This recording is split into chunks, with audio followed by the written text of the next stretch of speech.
BANKSETA portal has been developed to assist current and past employees of the banking and microfinance sectors to earn a full qualification quickly without compromising quality. The portal does this through a combination of recognition of prior learning, or RPL, and credit accumulation and transfer, or CAT. Through CAT, you can get exemption for certified learning that you've completed if it happens to match the outcomes of a BANKSETA qualification. Through RPL, you can have your prior but non-certified learning assessed and matched to outcomes. Both these processes facilitate progression and articulation in the financial services sector for individuals in a self-paced and self-determined way. Now, both CAT and RPL have been successfully rolled out by BANKSETA since 2012, and over 7,500 employees in the sector have enjoyed the benefits of recognition. In other words, they've got a formal certificate for both their formal learning through CAT and their informal learning through RPL. Using RPL and CAT, these employees have earned these full qualifications, and so through this portal can you. During the previous projects, BANKSETA learned that a form of pre-assessment was beneficial to learners prior to their final enrollment on either RPL or CAT. So we've built this pre-assessment into both processes in this online self-service portal. The pre-assessment for CAT process involves the following. Log on to the portal and select your current or previous employer from the list of employers. The employers listed are the ones who have had their internal courses linked by BANKSETA for review and mapping to unit standards and qualifications. They're the ones that are part of the project at the moment. But if your employer is not on the list and you have done internal training that you think should be aligned to unit standards, email RPL portal at Chartle and we'll see if we can arrange this mapping with that employer. And to give you some peace of mind, this process is completely confidential and it has been endorsed by BANKSETA.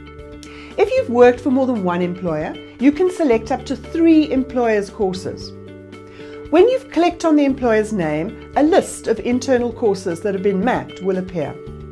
Tick off the courses that appear on your own internal course achievement report. And it's quite necessary to have this in front of you when you do this exercise so that it can be accurate. When you're finished, simply click Enter and select a qualification to check your exemptions against.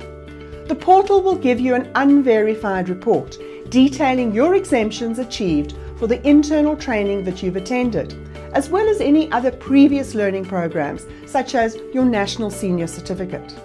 Now, this is an unverified report and it's the pre-assessment. You'll then be asked if you want to proceed with the RPL process, and if you do, you'll be asked to submit various documents to support your application for exemption. We will then verify your list of exemptions and you'll be given a final report. You'll be asked again if you want to continue. If you do, recognition of prior learning is the next step. The pre-assessment for RPL involves the following.